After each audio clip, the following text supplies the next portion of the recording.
Hey guys, it's Samaya. Welcome back to another video. If you're new here, this is Sunny Archives and join me for the roller coaster that is my life. So in today's video, I wanted to do a May reading wrap up.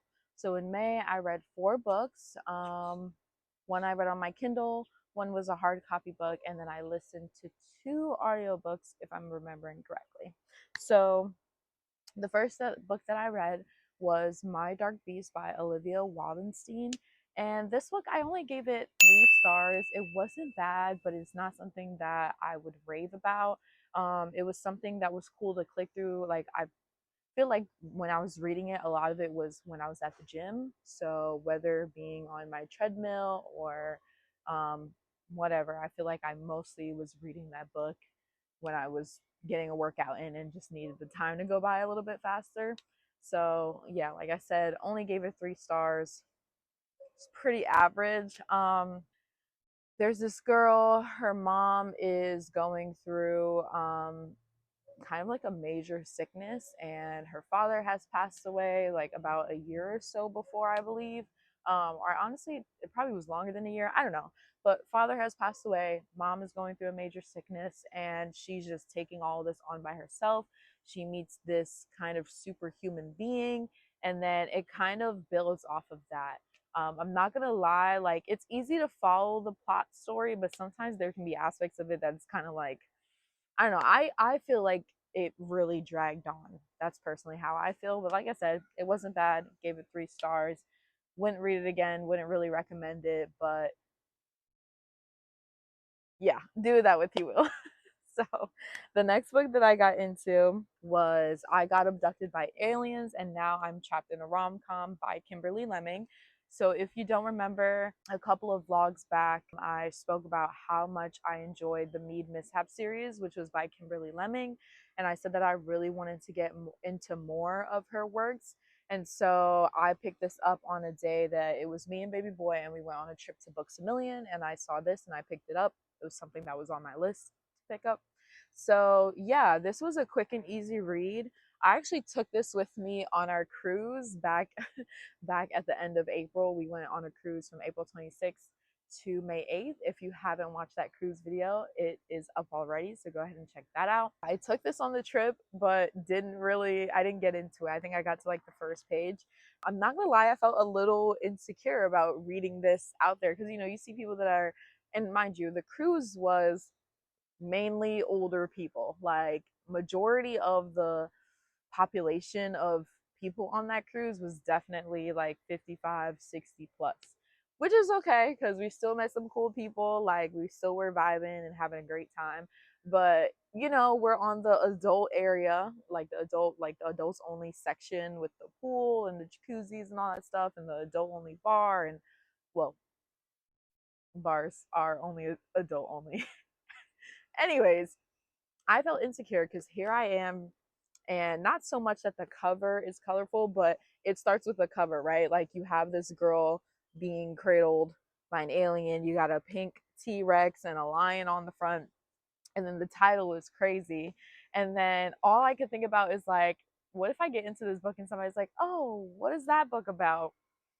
I just feel like I would sound so like really like if I was like, oh, this girl, she gets abducted by aliens, and then there's like this love triangle. Like, bro, what? Like, so I was like, I'll save this for home. So on that cruise, I read on my Kindle, but honestly, I can't even remember what I was reading. I think I might have started out reading My Dark Beast on the cruise because I honestly don't think I finished any books on the cruise. But I do remember every now and then at the pool, I would either be on my Kindle or on my phone and reading.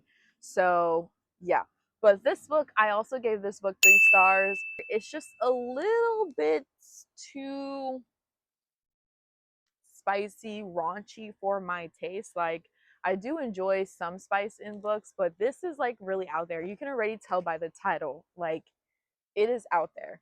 However, there are some parts of it that are really funny. There is a comedic aspect to it. Like the characters each have their very own unique personalities, and they bring a lot of like kind of slapstick comedy to it, or kind of like underhanded, you had to be there to get it type comedy, if you get what I'm trying to say. but it wasn't bad. If you're looking for a really crazy plot line, a kind of like soft, not even soft fantasy, because this is kind of straight fantasy, but it tries to incorporate someone from the regular like human world and puts her in a fantasy aspect because of the like aliens and stuff like that. So I guess not necessarily fantasy, but sci-fi. So if you're looking for like a Roman sci-fi crazy plot, love triangle, raunchy, like if that's your thing, this will probably be your 5 stars. But for me, it was like I enjoyed some parts of it, but it's like, okay, I read it. And what's funny is that like the Mead Mishap series are very spicy, but this was like it's a different aspect of spicy that's not really my style. If you read it, you'll understand why. Like, well, if you read the Mishap series and then you read this, you'll see where I'm coming from. How this is like spicy and crazy, like the Mishap series, but it's just another level, you know. The next thing that I got into for the month of May was Just for the Summer by Abby Jimenez. So, you know, the people on TikTok, the girlies on TikTok, the girlies on Instagram, the girlies on YouTube, you know what I mean? I've always heard this author, I've heard her spoken about and mentioned a lot when it comes to romance and comes to romances that hit hard. They have a great plot, great characters, they're easy to read. Just I've heard her mentioned a lot. And so finally I decided to, not that I was looking for an Abby Jimenez book, but I was like, you know what?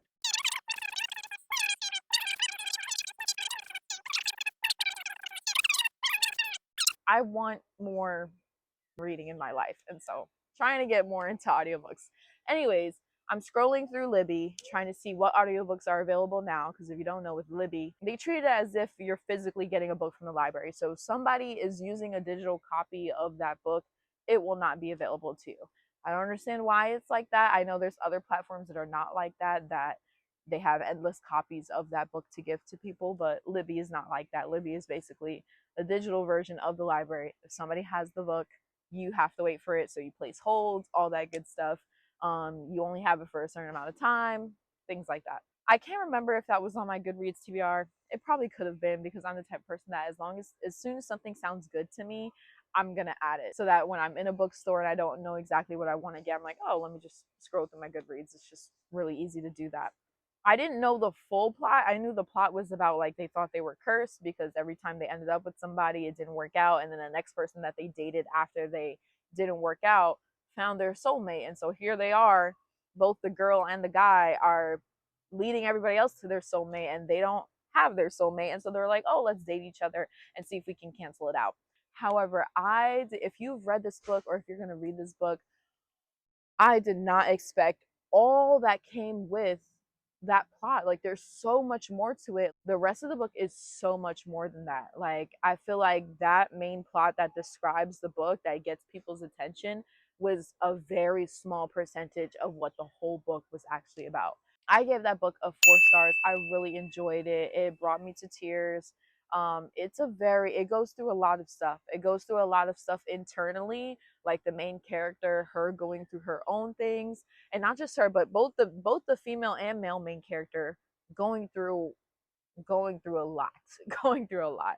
And you know, it hits those topics of going to therapy, issues with parents, parents needing therapy, parents having untreated mental issues. Like, it just it it hits. It hits. It's a great story, and then it's a slow build romance. I don't even remember. I think there was one spicy scene, but I don't even think it was that detailed. Like, when I think about it, like, I would not even call this a spicy book. It's a lot of tension that builds up, and I really enjoyed it. I feel like it's something that I could read again. I don't know if I would. I will say that I want to read more of Abby Jimenez. I don't think I necessarily want to read that book again, especially because it's read the trigger warnings if you get into it, because it does go into a lot. And especially listening to it as an audiobook.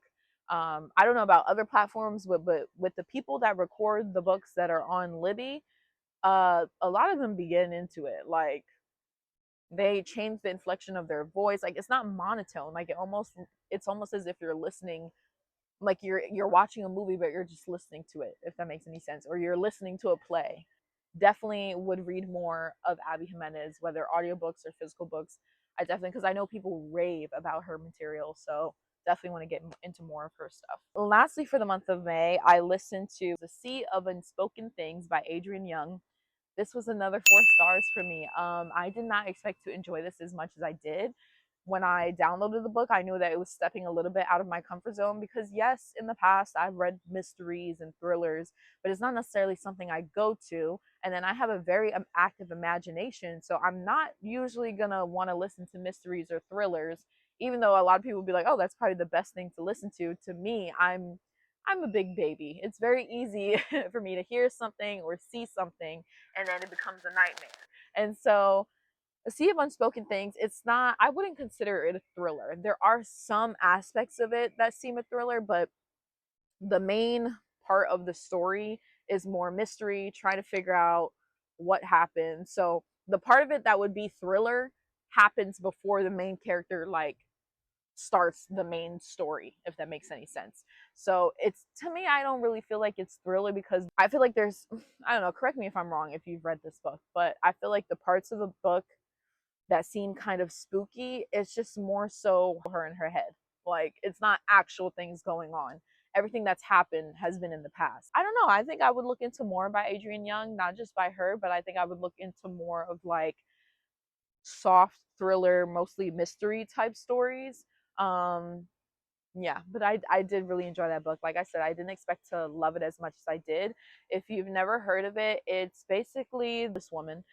She comes back to her hometown. She's been gone from her hometown for like 20 years, so very, very long time. People around her age, like her peers, her brother, all that good stuff, people have always described their town as like they feel like it's just this eerie town and it seems like nobody can escape from it and everybody's always trying to escape from it, and those who don't get out of the town, they just are on this endless loop. They just never move past a certain point, like they're just stagnant and don't really make much of themselves. Like they just keep, it's just history keeps repeating itself because it is a logging town. And so it's like the females always end up marrying a logger. It's a lot of being unhappy with where one is at, you know what I mean? It's just, it's like unless people go away for school, they're all doing the same thing for years and years and years and years, and then their children do the same thing. It's just, it's repetitive. So anyway, she comes back home after 20 years. Her brother has passed away and she doesn't believe that it was just an accident. They try to pass it off as a hunting accident, and they haven't found anything else to seem otherwise. But she goes there to find out why, to also to finish up, the things that he left behind, like whatever project he was on and all that stuff.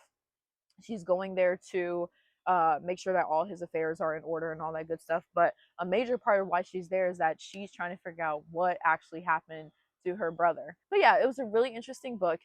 I feel like I really enjoyed it as an audiobook. I don't think I would have enjoyed it as much if I was flipping pages, because I'm telling you, on my way to work or even just like walking around the house or anything like that, or even there would be some days when the sun is really nice, like early today the sun was really nice on the porch and I'm just sunbathing and I'm listening to this story. But it's a nice ear event, if that makes any sense. Like I think it makes an amazing audiobook. Those were the 4 books that I got into in the month of May. Thank you guys for joining me, and I'll see you in the next one. Stay sunny. Hey. Yeah. Yeah. Oh shoot. Oh.